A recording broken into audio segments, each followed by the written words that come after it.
Hello বন্ধুরা, কেমন আছো তোমরা সবাই? আমি জানি তোমরা সবাই খুব ভালো আছো।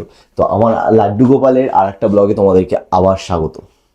তো তোমরা সবাই জানো যে কিছুদিন আগে আমাদের পাশের বাড়িতে এক ঠাকুমা মারা গেছেন, যিনি একা থাকতেন বাড়িতে। মারা যাওয়ার পর প্রায় 4 দিন মতন, প্রায় না পুরো 4 দিন মতন লাশটা বাড়িতে পড়েছিল। থাকার পর তোমার হচ্ছে গন্ধ পেয়েছে আমাদের ওই ঠাকুমার পাশের বাড়ির আর একটা মহিলা গন্ধ পেয়ে রাত্রেবেলায় পুলিশকে ফোন করছে এবং পুলিশ এসেছিল। ওই ব্লগটাতে সমস্ত কিছু দেখেছে এবং দেখার পরে আমাকে জিজ্ঞাসা করেছে, দাদা ভয় লাগছে না তো? তোমার কোনো অসুবিধা হচ্ছে না তো? তো আমি বলে দিই আমার সেরকমভাবে কোনো ভয় লাগছে না। আমি ভগবানে বিশ্বাস করি, সুতরাং আমার ভূতে বিশ্বাস করলেও এখনো পর্যন্ত কোনো ভূত দেখিনি, তাই ভূত নিয়ে আমি কোনো রকম ভয় পাই না। আর যে জিনিসটা আমি দেখিনি সেই জিনিসটাকে নিয়ে খামোখা ভয় পেয়ে কোনো লাভ নেই। আমার একটা বাজে অভ্যাস রয়েছে, সেটা হচ্ছে আমি যখনই কিছু ফ্রিজ থেকে বের করে খাই, খেয়ে সেটা সেরকমভাবেই রেখে দিই। Thank you. এখন ব্লগটা করতে গিয়ে চোখে পড়লো, তাই ফ্রিজের মধ্যে ঢুকে দিলাম। তো আজকে আমি চা বানাবো, এখন চা বানিয়ে খাবো। আমার সন্ধ্যাটা এরকমই কাটে, যেহেতু এখন ছুটির দিন চলছে, শনি রবি মানেই আমাদের এখানে ছুটি। তো তার আগে না আমার বাড়ি থেকে আমি একটা শাল নিয়ে এসেছিলাম, জানো তো? শাল নিয়ে এসেছিলাম, মানে আমার মা দিয়েছিল। আমি না ওই শালটাকে আনার পর, এই কভারের মধ্যে আছে, নোংরা কভারটা যদিও, ওই শালটাকে আনার পর না আমি ধুইনি, শালটাকে অনেক দিন ধুইনি। কেন বলো তো? ওটা আমার মা গায়ে দিত এবং আমি যখন আসছিলাম এবার গেল বছর, এই বছরই, এখনো তো বছর শেষ হয়নি, এই বছর যখন আমি শীতের সময় ফিরে আসছিলাম বাড়ি থেকে জাপানে, তখন আমার মা বললো যে এইটা গায়ে দিয়ে যাচ্ছে। এয়ারপোর্টে আমার মা আমার নিজের গা থেকে খুলে আমার গায়ে পরিয়ে দেয়। তো তারপর থেকে আমি ওটা ধুইনি। ওই শালটার মধ্যে আমার মায়ের গন্ধ ছিল, কিন্তু রিসেন্টলি আমি ধুয়েছি। ধোয়ার পর যে কোথায় রেখেছি আমি না ঠিক বুঝতে পারছি না, জানি না কোথায় রেখেছি শাল। উফ, এত জঞ্জাটের মধ্যে কে খুঁজবে?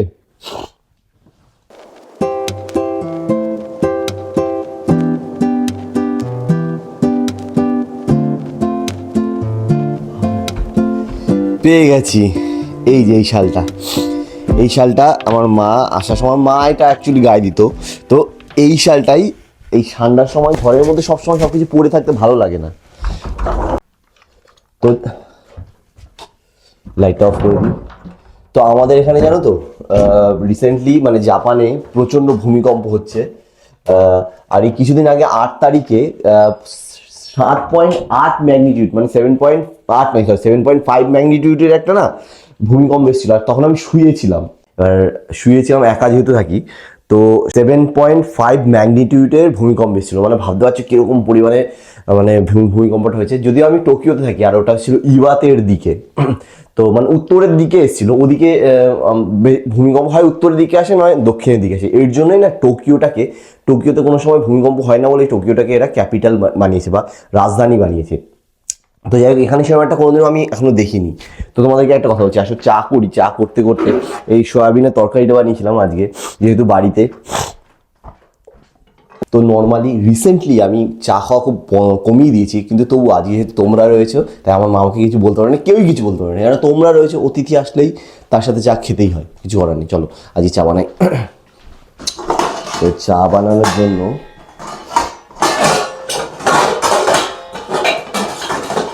এটা আমার চা বানানোর বাটি।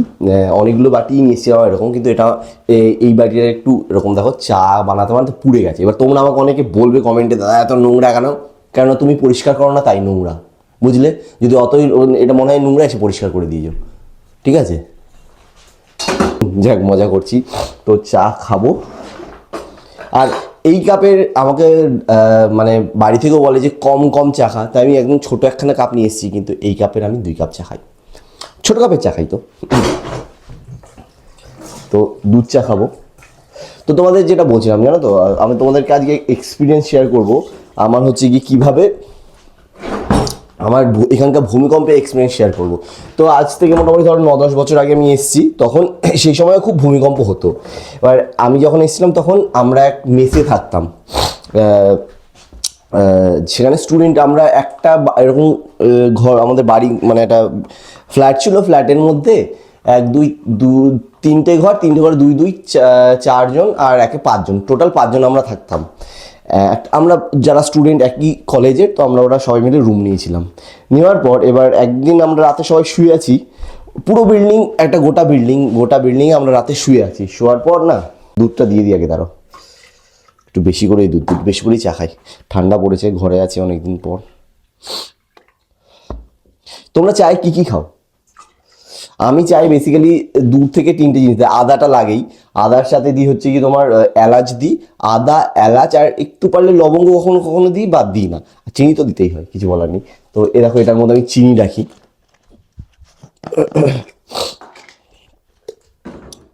তোমাদের ফেভারিট ব্লগার কে? তোমরা তো অনেকেই ব্লগ দেখো, আমাকে একটু জানিও তোমাদের ফেভারিট ব্লগার কে।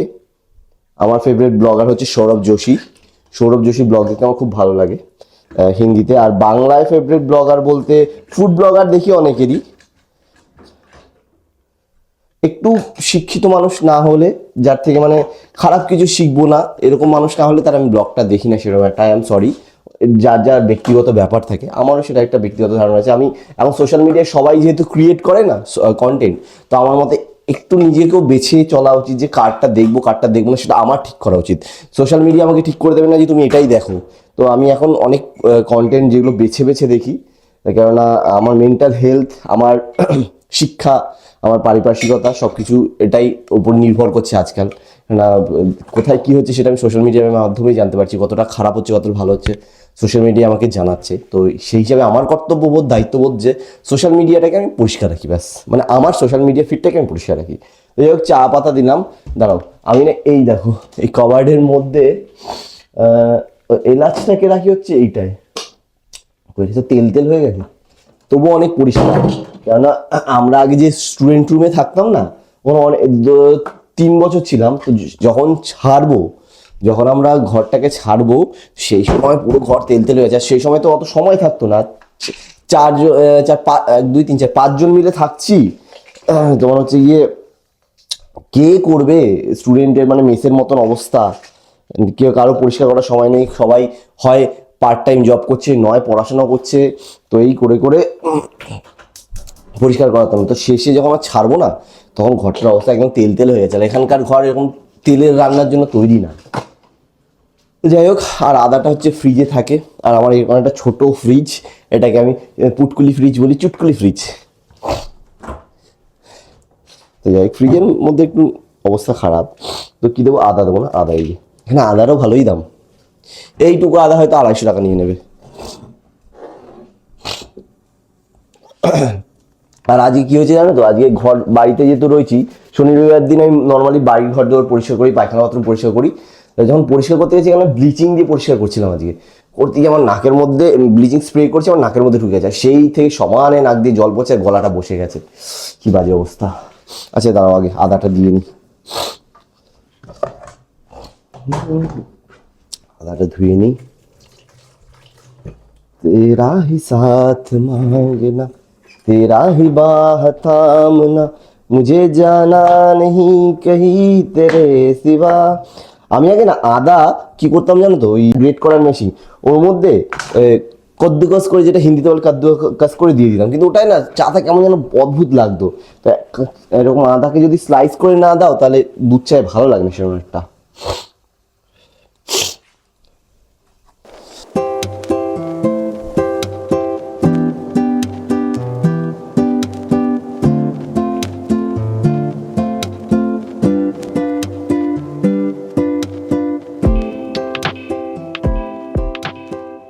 তো এবার দেশ থেকে আসার সময় না অনেক বিস্কুট, তারপরে তোমার হচ্ছে বিভিন্ন রকম মুখরোচক জিনিসপত্রগুলো নিয়ে এসেছিলাম। তো তার সাথে এবার আসার সময় এই গুড ডের প্যাকেটটা, বড় প্যাকেটটা নিয়ে এসেছি, যেটা চা দিয়ে খাওয়ার জন্য। আরও রয়েছে, আরও বিভিন্ন রকম প্যাকেট রয়েছে, এই যে তোমার হচ্ছে এটা কি বলে, বিস্ফামের এই তোমার ক্রিম কেকা বিস্কিটও নিয়ে এসেছি, সব এখানে পড়ে রয়েছে, সমস্যা নেই। ইঁদুর ফিদুর নেই তো, তাই সময় একটা সমস্যা হয় না। তো চলো আমার সাথে ওই ঘর গিয়ে চাটা খাই, আর তোমাদেরকে জানাই যে জাপানে প্রথমবার যখন ভূমিকম্প হয়েছিল, তখন আমরা কীভাবে গাধা হয়ে গেছিলাম। আহা হা, চাটা সেই হয়েছে।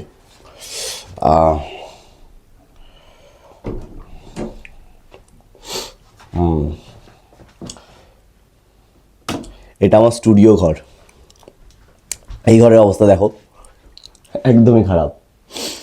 এই যে পেছনে এই ব্যানারটাকে দেখছো, এই ব্যানারটা এখানে আমি আগে যখন মিউজিক ভিডিওগুলো বানাতাম, তখন এটা এখানে দাঁড়িয়ে বানাতাম। তো যাই হোক গিয়ে ঘরটা খুব ভালো, আমার খুব পছন্দের একটা ঘর, আর ঘরে পড়তেও খুব ভালো লাগে, পড়তে বা কোনো কাজ করতে খুব ভালো লাগে, স্টুডিওর মতনই ঘরটা। তো জানো তো কী হয়েছিল, যখন আমরা প্রথম এসেছি এই জাপানে, এবার আমরা একটা বিল্ডিংয়ে থাকতাম, ওই বিল্ডিংয়ে আমরা প্রায় 12-13 জন, দুটো আলাদা আলাদা আমরা ফ্ল্যাটে 12-13 জন মতন থাকতাম। এবার এক রাতে আমরা ঘুমিয়েছি প্রথমবার আসার পর, যখন আমরা সবাই একসাথে এসেছিলাম, আমাদের একটা ব্যাচ ছিল, প্রথমবার আসার পর ঘুমিয়েছি, হঠাৎ করে 12:15টার দিকে আমার মনে আছে স্পষ্ট, 12:15টার দিকে ভূমিকম্প এসেছে। এবার আমরা সবাই হেরে রে করে লাফিয়ে কে যার যেখানে আছে, যা যেরকম পড়েছিলাম পড়ে বেরিয়ে চলে এসেছি। গরমকাল, বাইরে ফ্ল্যাটের বাইরে দাঁড়িয়ে আছি, দেখি ফ্ল্যাটের ভাবে দুলছে, এরকমভাবে দুলছে।